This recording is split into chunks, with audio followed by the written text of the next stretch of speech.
there's a really good book called The Fourth Turning, and I recommend it.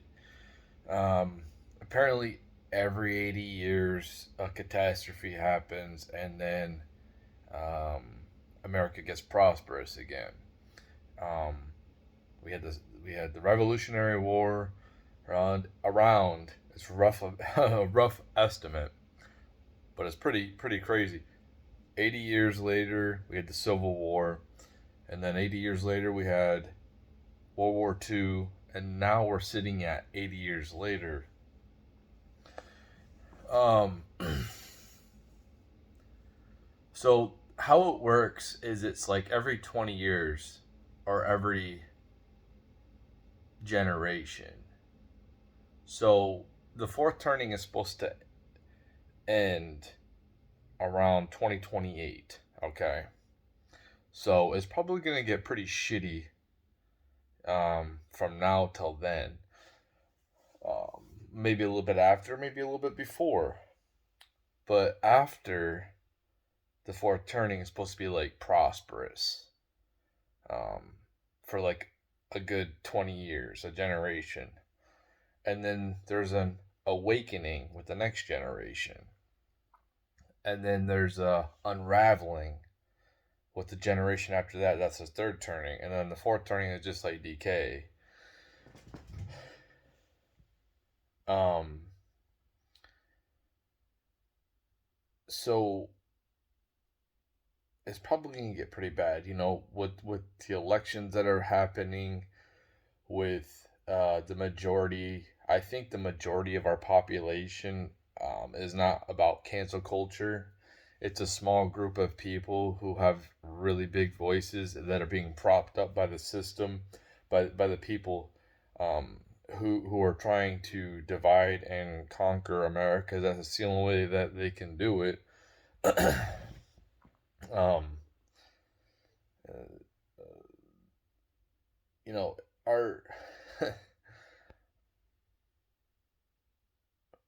our elections are a joke. Um, I don't, I can't go too far into it, but I just like, when you see people like Biden or like Fetterman, and people are voting for these people, and I don't know if there's other things going on, whatever, but like, there definitely is a suppression by the mainstream media and by big tech to let information out, so the masses don't get a hold of it. Um, that's what the Twitter files are about. Um, and like what America is accepting, like what we're going forward with, like for me, like like if you want to say that you're a dog or like a blanket, whatever, that's cool. You can live your life as that if that's what you want, but it doesn't mean that I have to go along with that. I have no problem with people that want to live their life and just be left alone and whatever, but there's a lot of people that are just, in my opinion, just doing things to get attention, and then they want to push their agenda on to other people to accept it. Um, and that's bullshit. People shouldn't be pushing their agenda to for forcing people to accept their beliefs. This is what the problem with uh, religious, religious like people. They try before feel like they're trying to preach and push their beliefs on people, but now we got this cult, this cancel culture cult, this woke cult that is doing the exact same thing. These people who claim they want open borders, and then they take out a section of Seattle and they call it Chaz. And then what do? They automatically set up borders. They automatically set up borders, and then they start trying to patrol them. It's hypocritical. These people are they're hypocritical. So it's ridiculous, man. Um, if I had any type of influence, if I had a major platform, and people in different countries were listening to me, I would tell them that resist whatever culture America is trying to push on you.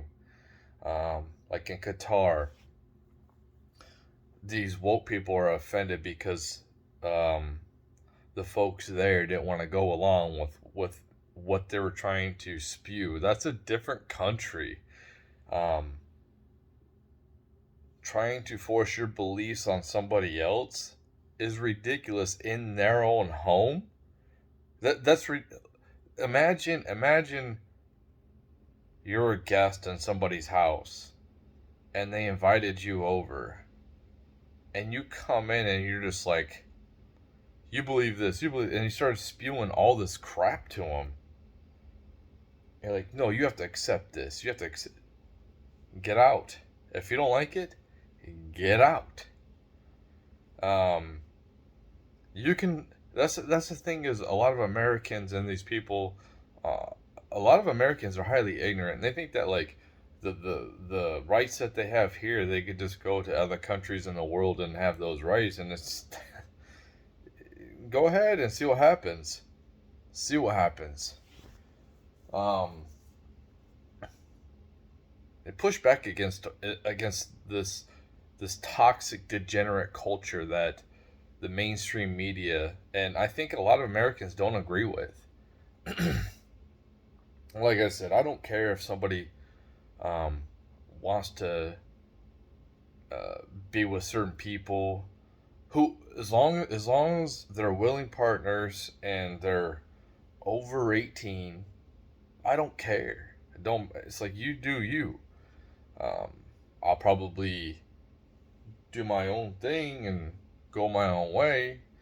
But like you do. It's like who am I to tell you who you can be with if you're a grown adult, and you're not hurting anybody and you're both want to be with each other? Who am I to say anything? You know, like Christians are all upset about um, same sex marriage or whatever. Like, why do a fuck do I care? Why do I care if these people want to get married? Why would I give a fuck if a brother and sister wanted to get married? What the fuck do I care? Um, I'm not saying I advocate. I'm not saying that I'm for it. I'm just saying, what the fuck do I care? How does it affect me? Um, because it's like who like these Christians are holding marriage like it's sacred when half of marriages end in divorce. Like, how are you holding something sacred that's been so destroyed by its own people? It's not sacred no more. Some people like when you I'm a person that's divorced. I got married by the state though. I went to the courthouse. But when people typically get married, especially Christians, they do it for God, right? They they vow to each other to be with each other through sickness and health, through good and bad, until death do you part.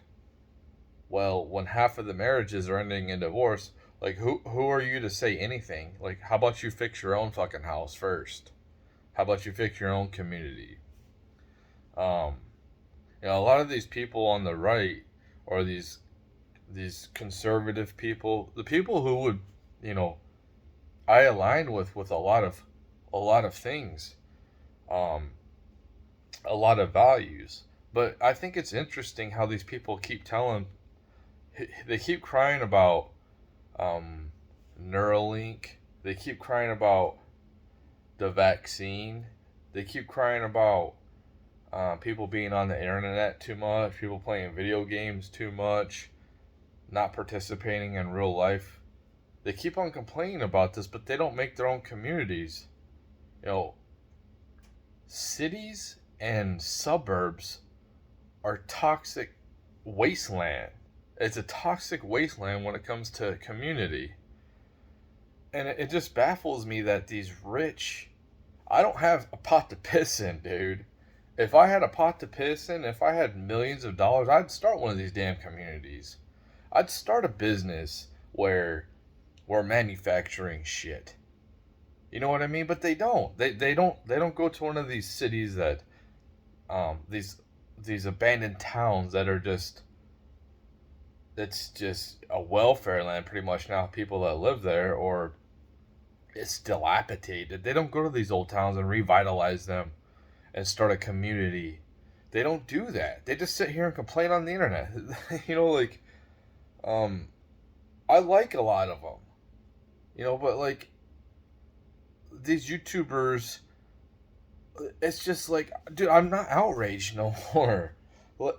Whatever the left does, it doesn't shock me. And that's what it seems like a lot of these people do is like shock video. Infowars, and I like it, and it's good for us to get information. But I'm not shocked by this shit no more, man.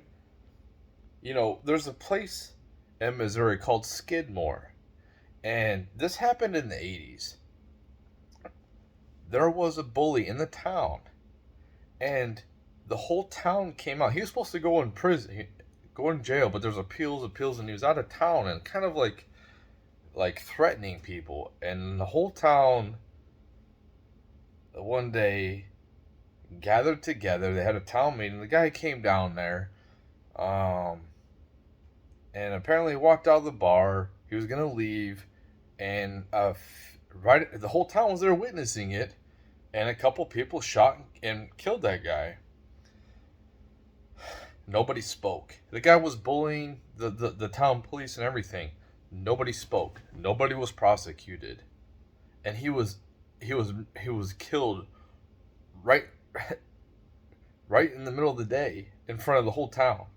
And apparently the FBI even showed up and did some investigating. Nobody said a word. The whole town stuck together. And to this day, they still don't know who truly did that. What people pulled the trigger. And what happened to the people in the town? Nothing. So you can basically have your own little town, your own little community, and have whatever rules you want. And there's nothing that the federal government can really do about it. Especially if you got like a bunch of them. I don't understand like why these rich Republicans or conservatives or whoever, you got people like Joel Osteen or Pat Roberts, who I understand like investments, but these people are worth like $100 million. There's some of these pastors are worth almost $1 billion. Well, how about you liquidate some of those assets and start building fucking communities, small communities, man.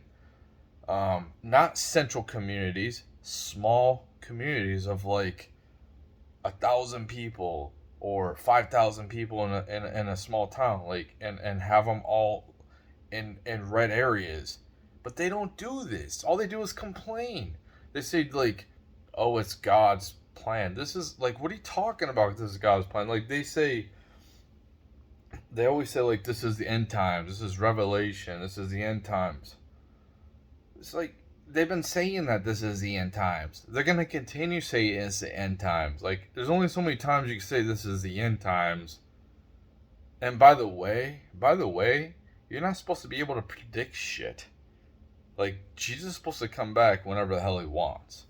But not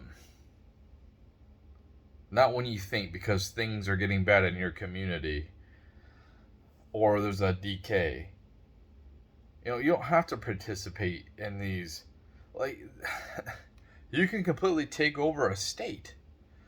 You go to a low populated state. Go to North Dakota or South Dakota and start building communities there and places that like they manufacture things. Like where's the banks? Where's the right wing banks? And I know Don Dan Bongino made some type of payment processing thing, but where is like regular banks at? By owned by like right wing people, because that's what they're starting to threaten us with. Is, if you've seen what happened with the farmers, not the farmers but the truckers in um, Canada, like that's the next step is to freeze people's bank accounts. Um, like they want to continue to stay in the system. Um, you know, it's like Marjorie Taylor Greene or Lauren Boebert. They want to continue, even though they're independent. They want to continue to stay in the Republican Party when they should just go independent. Um, because it's quite clear that the Republican Party is ran by the establishment, who runs the Democrat Party. They're a uniparty. Um, it's just so dumb, man. Like people should go into to Congress not to have a lifetime term. They should go in there to be like, I want to make major changes that are good for the people. Um, but you know, I think that what this is what I think. I think that our dollar is going to be hyperinflated. That's what I think. Um, I think it's going to be replaced by something. I think it's, and this is why these communities need to be. You can have a community, have your own currency in your community. You don't need the dollar. You can make your own currency. That's what I don't understand. You can have a high tech new town. Um, like, why are they not making like there's a freedom phone, but why isn't there no backing from um, people on the right who are supposed to be for freedom of speech? Because whoever gets in power, they want to limit speech, man. So if the Republicans get back in power, they're going to limit speech again, too. I've already seen it in my life. They're not going to sit here and continue to have freedom of speech. Um, why I'm hopeful is uh, I like Twitter because it's becoming it's a major platform that is becoming like equally balanced. Elon's even coming out with a tool that shows if you're shadow banned and why you're shadow banned. That's transparency is great. It's just like you you throw you throw me on YouTube, shadow ban me or whatever, and you don't tell me why. You know, you just shadow ban me. And this has been a conspiracy theory. Well, a lot of it's coming to light now from Twitter. And that's why you'll see, I think these sites right here will be forced to abandon some of their censorship. That's what gives me hope too, is they're going to have to throttle back their censorship to compete with Twitter. Because when Twitter's innovation of their technology gets better and they become more like YouTube, and they get tools like YouTube and more like TikTok, and they pretty much become those and become like Facebook, and these companies that have censored people in the past are gonna have to lighten up on their censorship or get rid of it, or they're gonna be MySpace, because Twitter's just gonna take over everything. You know, Elon was even saying, he was like, I am really good with technology. This is like right up my alley. He helped make PayPal. So he's gonna make a processing thing, probably a payment processing thing. It's gonna be on there, and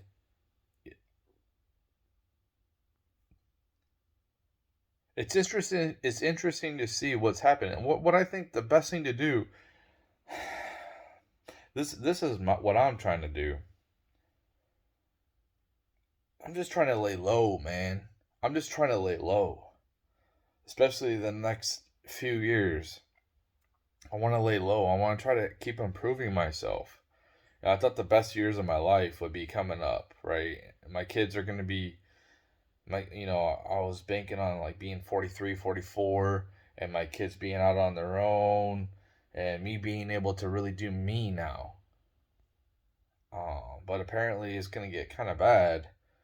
But I think possibly my 50s, if I make it to that point, could be pretty damn good as long as I keep on working on myself. And that's why I'm like, I want to focus on my health. I think focusing on my health is probably the most important thing I can do right now. Um, Same goes for you. That's probably a really good thing to focus on is your health. Um, Fasting and doing all that stuff like that is a really great thing, and exercising, moving your body around, fantastic things. And then just trying to survive the next 6 years is it's really hard, and a lot of people feel nihilistic, man. A lot of people feel like there's no point for me to be here, and I go through that too. But it's because like every day feels good and bad at the same time. But I think at some point, I think after we get through this crap, and for the rest of this decade, if you get through this crap, you're really gonna like what's on the other side. I think it's gonna be fucking amazing. I think there's gonna be so much innovation. You don't even you you know. Okay, I used to love playing video games, and I'm so burnt out on video games. And I'm looking at like video games that are coming out, and they look like fucking shit. I remember like when I was younger in my 20s, there were so many different video games, man. There's like Midnight Club 3 or NBA Ballers or Fight Night, the boxing game. Um, Blood Rain was a cool game back in the day. There was like skateboard games and NCAA football games and basketball games and like so many different games compared to now where there's only like a few big games that come out with the same game every year. And these games that I just talked about, they haven't been out. They haven't been like, why don't they make a new version of them? How cool would that be? Um, but they don't. But I think the innovation for technology is gonna like be fantastic. Um,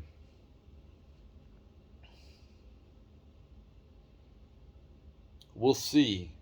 We'll see what the future brings us. But I think prepare for for the rest of the decade to be hard. Um, I think there's going to be major reform coming up after this decade, because the corruption's coming out. It's coming out now, but um, they say the millennials are going to be like the heroes. Um,